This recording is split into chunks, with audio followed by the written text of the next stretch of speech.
चलिए बोले.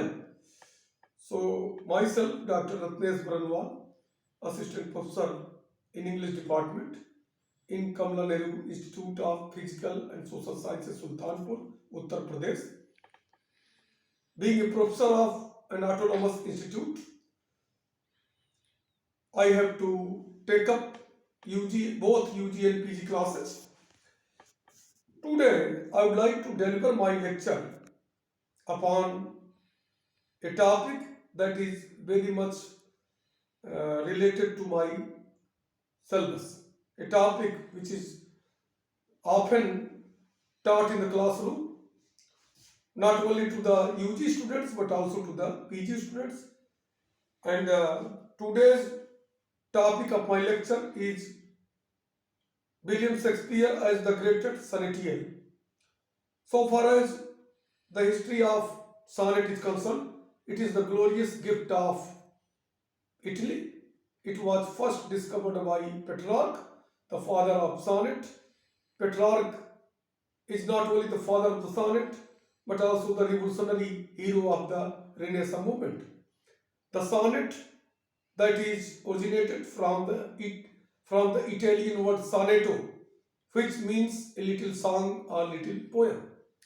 Petrarch, being the hero of the Renaissance movement and also being the creator of the sonnet, for the first time in the history of English literature, he did compose a first series of sonnets in the fond memory of his most beloved, his beloved Laura.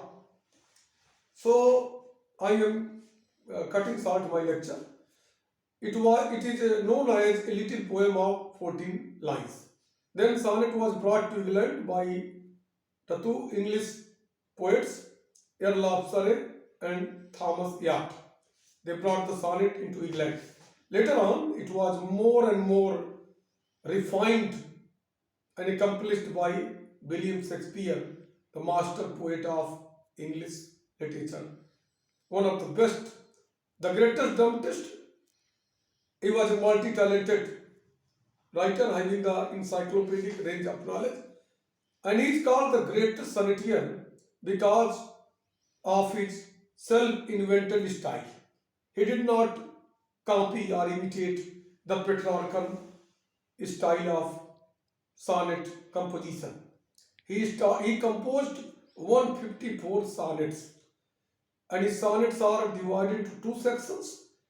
In the first section, there are 126 sonnets that have been dedicated to Mr. W.H., who was his most loving friend, and the second section includes 28 sonnets which are dedicated to the dark lady.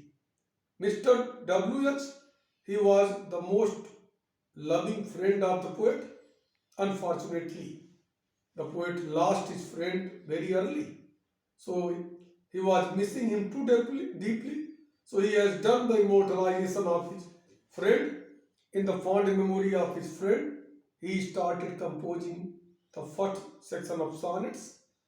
And critics are still in confusion and doubt about the clear identity of Mr. W.H. Some critics opine that it was William Herbert, the Earl of Pembroke, and the other critics also opine that his name was Henry Thistleton, the Earl of Suffolk.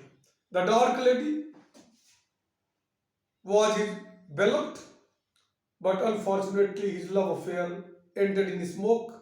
It was broken. Why is he called the Dark Lady?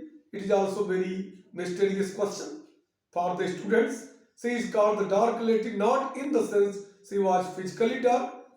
She is called the Dark Lady because she was a cheater, deceiver, and the poet did not want to disclose his name. Her name is still remaining in darkness, not in light, because she was a black sheep. Thanks to everyone for patient listening to me.